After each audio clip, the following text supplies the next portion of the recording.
प्रयागराज महाकुंभ में श्रद्धालुजनों की भारी भीड़ है। लगभग 8 से 10 करोड़ श्रद्धालु इस समय प्रयागराज के अंदर मौजूद है। कल भी 5.5 करोड़ श्रद्धालुजनों ने महाकुंभ का स्नान किया था। ये जो भारी दबाव श्रद्धालुजनों के कारण और श्रद्धालुओं के संगम नोच पर जाने के कारण वहाँ पर एक बना हुआ है, लेकिन पूरा प्रशासन मौके पे वहाँ मौजूद है। रात्रि को 1 से 2 बजे के बीच में अखाड़ा मार्ग पर, जहाँ पे अखाड़ों के अमृत स्नान के दृश्य से बैरिकेड्स भी किए गए थे, तो बैरिकेड्स को फांद करके आने में कुछ श्रद्धालु गंभीर रूप से घायल हुए हैं। उन्हें तत्काल हॉस्पिटल में पहुंचा करके उपचार आदि की व्यवस्था उनके लिए की गई है। उनमें से कुछ श्रद्धालु गंभीर रूप से घायल हैं। लगातार प्रशासन स्थानीय स्तर पर श्रद्धालुओं की सकुशल स्नान कराने के दृष्टि से रात्रि को कल सायंकाल 6:30-7 बजे से ही मौनी अमावस्या का मुहूर्त प्रारंभ होने के बाद से ही लगातार लगा हुआ है। प्रयागराज में महाकुंभ में श्रद्धालुजनों के सकुशल स्नान करने, अमृत स्नान के लिए देश भर से आए हुए श्रद्धालुजनों की व्यवस्था के लिए, उनके कुशल क्षेम के लिए आदरणीय प्रधानमंत्री जी का प्रातःकाल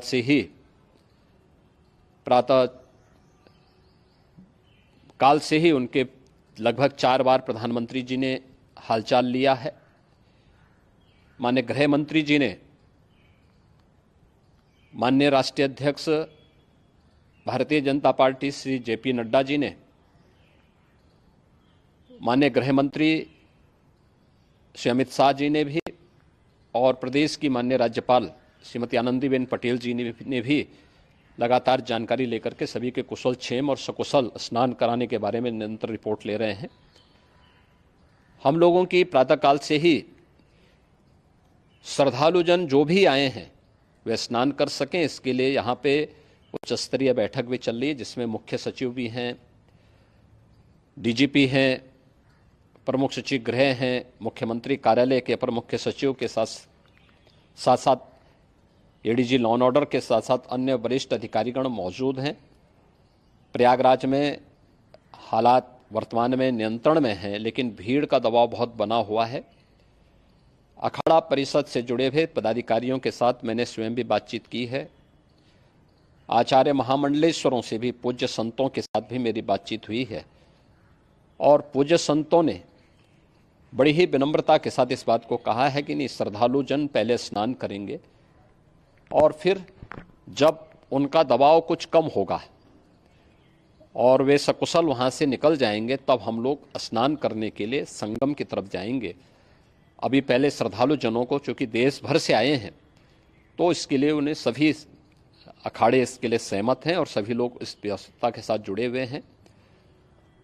लगातार इस दिशा में हम लोगों का प्रयास है कि जो अब तक प्रातःकाल से ही आपने देखा होगा, कल मैंने बताया कि कल लगभग 5.5 करोड़ श्रद्धालु कल महाकुंभ का स्नान किए हैं, और आज प्रातःकाल तक लगभग 8:30 बजे तक 3 करोड़ से अधिक श्रद्धालु स्नान कर चुके हैं, और ये लगातार जारी है। लेकिन संगम नोच पर, अखाड़ा मार्ग पर, नागवासुकी मार्ग पर लगातार दबाव बना हुआ है, और वहाँ पर श्रद्धालुजनों की सुविधा के लिए भी हर प्रकार की वहाँ पर प्रशासन पूरी मुस्तैदी के साथ लगा हुआ है। और इसीलिए मेरी अपील है पूरे प्रदेशवासियों से, पूरे देशवासियों से और सभी श्रद्धालुओं से भी, सभी पूज्य संतों से भी कि अफवाह पर कोई ध्यान न दें, संयम से काम लें। ये सब आयोजन सभी लोगों का है। प्रशासन उनकी सेवा के लिए पूरी तत्परता के साथ लगा हुआ है।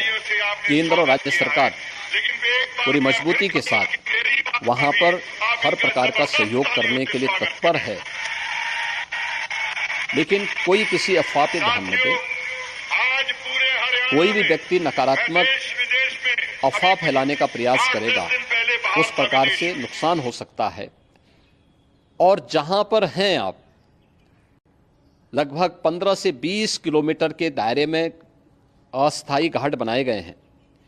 उसमें कहीं भी वे स्नान कर सकते हैं। आवश्यक नहीं कि संगम नोच की तरफ ही आएं, क्योंकि भीड़ देखते हुए, खासतौर पर जो बुजुर्ग हैं, बच्चे हैं, श्वास के रोगी हैं, उनको लंबी दूरी तय नहीं करनी चाहिए। और जहां पर हैं वहीं पर आराम से पहले स्थिर होकर के कार्य करें, वहां पर रह करके। और जो नज़दीक के घाट हैं, उसी नज़दीक के घाट में स्नान करेंगे। सब गंगा जी के ही घाट हैं और गंगा जी के इस घाट में वही पुण्य प्राप्त होगा। ये मौनी अमावस्या है। मौनी अमावस्या में स्नान का महत्व है। संगम में स्नान का दबाव बहुत ज़्यादा है, इसलिए सभी लोग अगर वहाँ पे इसमें अपना सहयोग करेंगे तो सकुशल हम सभी श्रद्धालु जनों को वहाँ पर स्नान करने में सफल होंगे। और फिर इसके उपरांत अमृत स्नान के लिए पूज्य संतों से भी, अखाड़ों से भी हम लोग अनुरोध करेंगे। जो घायल हैं, गंभीर रूप से घायल हैं, उनके उपचार की तत्परता के साथ व्यवस्था भी की गई है। उन सबके सकुशल स्वस्थ होने की भी हम कामना करते हैं। लेकिन मेरी अपील होगी कि कोई भी नकारात्मकता न फैलाने दें और न किसी अफवाह पर विश्वास करें। स्थिति नियंत्रण में है। हाँ, दबाव जरूर है, क्योंकि मैंने आपको बताया कि प्रातःकाल से सुबह 8:30 बजे तक 3 करोड़ से अधिक श्रद्धालु स्नान कर चुके हैं। और पूरे मेला क्षेत्र में अगर हम देखेंगे, प्रयागराज में हम देखेंगे तो लगभग 9 से 10 करोड़ श्रद्धालु इस समय वहाँ पर मौजूद है, जिसमें से 3 करोड़ यह वापस जा रहा है। इसके लिए रेलवे ने भी मेला स्पेशल लगाई हुई है। प्रातःकाल से लगभग 40 मेला स्पेशल प्रयागराज स्टेशन से, जोशी स्टेशन से, अन्य स्टेशन से श्रद्धालुओं को लेकर के सकुशल स्नान कराने के बाद उनको लेकर के गंतव्य की ओर आगे बढ़ी है। और लगातार ये प्रक्रिया वहाँ पर आगे बढ़ाई जा रही है। होर्डिंग एरिया भी बनाए गए हैं। प्रशासन जो वहाँ पर डायरेक्शन दें, मुझे लगता है सब लोग उसका पालन करेंगे तो सकुशल, क्योंकि पूरा दिन भर देर रात्रि तक अमृत स्नान का मुहूर्त है। मौनी अमावस्या का जो मुहूर्त है पूरे रात्रि भर है। इसलिए ये नहीं हो केवल इस पे कि हम अभी स्नान करेंगे, आवश्यक नहीं, कभी भी आप स्नान कर सकते हैं। तो उस पर जरूर सभी से मेरी विनम्र अपील होगी कि वे लोग उस पर सहयोग करेंगे तो सकुशल सभी को स्नान कराने में और सकुशल इस महापर्व को आयोजित करने में प्रशासन को और शासन को मदद मिलेगी।